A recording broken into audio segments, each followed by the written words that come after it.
আসসালামু আলাইকুম রহমতুল্লাহ। আমি আজকে আপনাদেরকে কামারের আরো নতুন একটি কাজ দেখানোর চেষ্টা করব। আজকে আমি দেখাবো যে আপনারা যারা এই মুরগি পালন করেন, লেয়ার এবং দেশি মুরগি, অনেক মুরগি, ফার্মি মুরগি, ঠিক আছে, কালার বার্ড, তারপর কুয়েল পাখি, সব কিছু পালতে গেলে কিন্তু একটা পানির পাত্র প্রয়োজন। হ্যাঁ, আপনারা সবাই খাবার দেওয়ার পর, ধরেন আমি যে খাবার দেওয়ার পর এখানে পানি দিছি, এখন সকালেও খাবার দিছি, দিয়ে তারপর পানি দিছি। পানি দেওয়ার পর এখন দুপুর টাইম, এখন কিন্তু এই যে পানির মধ্যে মনে করেন যে এই শেষ, পানি শেষ, দেখেন যে ময়লাটা, ঠিক আছে, এটা কিন্তু ময়লা বলতে এই যে এখান থেকে খাইছি মুরগির টুক, এখান থেকে খাবার খায়া এখান থেকে পানি খাইছি, সে কারণে কিন্তু এই ময়লাগুলা এই পানি পাত্রের মধ্যে, হ্যাঁ, এই বাড়ছে আর কি, মানে বেজে গেছে। এখন আমি যদি এখন দুপুরে খাবার দিছি, মাত্র দুপুরে খাবার দেওয়ার পর যদি আবার আমি এটার উপরে পানি দিয়ে দেই, তাহলে কি হবে, ওই মাথা থেকে যত ময়লা আছে পানি সব এই মনে করেন যে পানি বাসায় বাসায় সর্বোচ্চ এর থেকে 2 ইউনিট, ঠিক আছে, এতটা পানি কি হবে, মানে নষ্ট ময়লা পানি হয়ে যাবে। এখানে পানি খাইতে মুরগি এই স্বাচ্ছন্দ্য বোধ করবে না, এই পানিটা ফ্রেশ থাকবে না, একটা ময়লা হয়ে থাকবে পানিটা। তো ভাত খাওয়ার পর যদি গত রাত্রে পানি থাকে, তাহলে কিন্তু এই পানি খেয়ে মজা পাওয়া যাবে না এবং তৃপ্তি সহকারে পানিটা খাওয়া যাবে না। আমি চেষ্টা করি যেন সকালের পানি দুপুরে ফেলে দিয়ে আবার দুপুর আবার নতুন করে মোটর ছেড়ে পানি দেওয়ার জন্য আমি চেষ্টা করি। তাহলে কি হয়, মুরগিও সুস্থ থাকবে, পানিও বেশি খাবে, বেশি পানি খাবে, খাবারও বেশি খাবে। এখন খাবার খাওয়ার পর যদি পানিটা যদি মনে করেন যে পানিটা খাইতে পারতেছে না, মুরগি পানি খাইতে অনীহা, মানে পানি ভালো লাগতেছে না, সুন্দর না, পানিটা ময়লা হয়েছে, সেক্ষেত্রে খাবারও কম খাইবো। এখন আমি আজকে আপনাদের দেখাবো যে আমি এই খাবার দেওয়ার পর এই পানিগুলো আমি ফেলে দেবো, একটা তুলা দিয়ে মুছে ফেলে দিব। দেখাই একটু, দুই হাতে দুইটা তুলা নিলাম আর এইভাবে মুছে ফেলে দিব, তাহলে কিন্তু পাইপটা আবার পরিষ্কার হয়ে যাবে। ঠিক আছে, আমার পাইপে কিন্তু ময়লা নাই, খাবারের পাত্রের মধ্যে কিন্তু ময়লা নাই, কিন্তু এই সকাল থেকে দুপুর পর্যন্ত মুরগি খাবার খেয়ে যে ময়লাটা বাজাইছে সেই ময়লাটা আমি মুছে ফেলে দেবো এখন। আর আমার পিছন সাইডে আমি দেখাইতে পারতেছি না, যেহেতু আমার মোবাইলটা এক জায়গায় আমি রেখে দিছি, এখান থেকে আমি কথা বলতেছি আপনাদেরকে আর কাজ করে দেখানোর চেষ্টা করতেছি।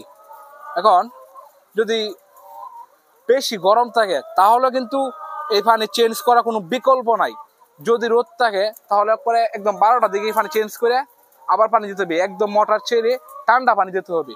আর যদি দিন নর্মাল থাকে তারপর আপনারা চেষ্টা করবেন যেন এই দুপুরে পানিটা চেঞ্জ করার জন্য। তাহলে এই যে এখন ওইদিকে এই মাথা যতটুকু পরিষ্কার, এই সাইডেও এতটুকু পরিষ্কার, তাহলে এখন দুইটা পানি, এই মাথার পানি আর ওই মাথার পানি দুটোটা সেম, তাহলে মুরগি সবখানে সুন্দর পানি পেয়ে যাচ্ছে। তো আসলে পরিষ্কারের বিকল্প আমি আগে বলছি কিছু নাই, উপরটা নিয়ে আসবো এখন।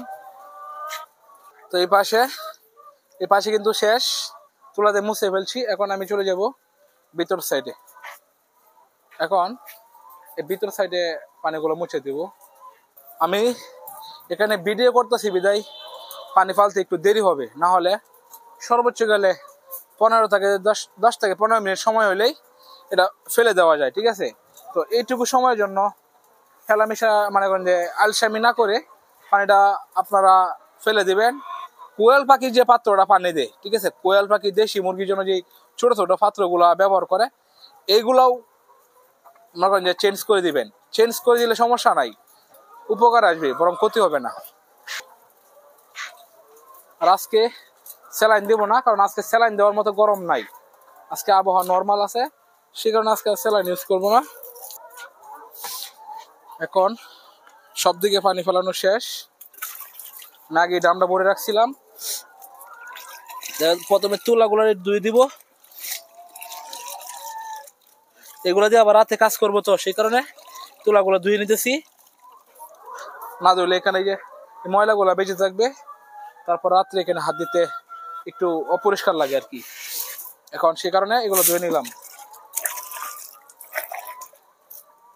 আর এখন কোনো রকমের কোনো মেডিসিন ইউজ করবো না, শুধু সাদা পানি দিয়ে দিব, একদম শুধু পানি আর কোনো কিছু না। তো তো এই পানিটা এখন শেষ মাথা পর্যন্তই সুন্দর থাকবে, ভালো থাকবে, ফ্রেশ থাকবে। আর যদি এই প্রথমে এই পানিটা না ফালাইতাম,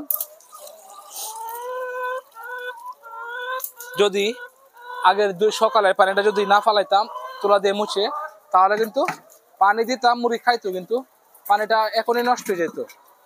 সে কারণে আমি আগের পানিটা ফেলে দিছি, এখন নতুন করে আবার পানি দিছি। আর একবার রাত্রে 9টা দিকে পানি ফেলাইবো, তারপর লাইট বন্ধ করে দেবো, কামারের কাজ শেষ। আশা করি আপনারা বুঝতে পারছেন যে কামারে মুরগিকে যত পরিষ্কার পরিচ্ছন্নভাবে রাখবেন তত রোগবালাই কম হবে, তত আপনি লাভবান হবেন। যদি মুরগি সুস্থ থাকে তাহলে আমি নিজে সুস্থ, আর যদি মুরগি যদি অসুস্থ হয়ে যায় তাহলে আমার অটোমেটিকলি আমার ভিতরে অসুস্থতা মানে শুরু হয়ে যায়। তাহলে মুরগি অসুখ হলে আমার ভালো লাগে না, আমার ভিতরে শান্তি লাগে না, ঠিক আছে? তো সে কারণে কিন্তু বেশি বেশি পরিষ্কার রাখতে হবে। তো সবাই এইভাবেই পানিকে দুইবার মিনিমাম 2বার চেঞ্জ করে দিবেন, একদিনে 2বার চেঞ্জ করে দিবেন। আর যদি গরম থাকে, বেশি অতিরিক্ত গরম থাকে, তাহলে 3বার চেঞ্জ করে দিবেন। মোটর ছেড়ে নগদ যে পানিটা উঠে সেই পানিটা দিবেন, ঠিক আছে? এই টাইমে আমার একটা কাজ আমি সবসময় করি, ভাবলাম আমি আপনাদের সাথে একটু শেয়ার করি, এই কাজটা শেয়ার করি, যে এটা একটা কামারে একটা গুরুত্বপূর্ণ কাজ আমি মনে করি। সবাই ভালো থাকবেন, সুস্থ থাকবেন। আসসালামু আলাইকুম।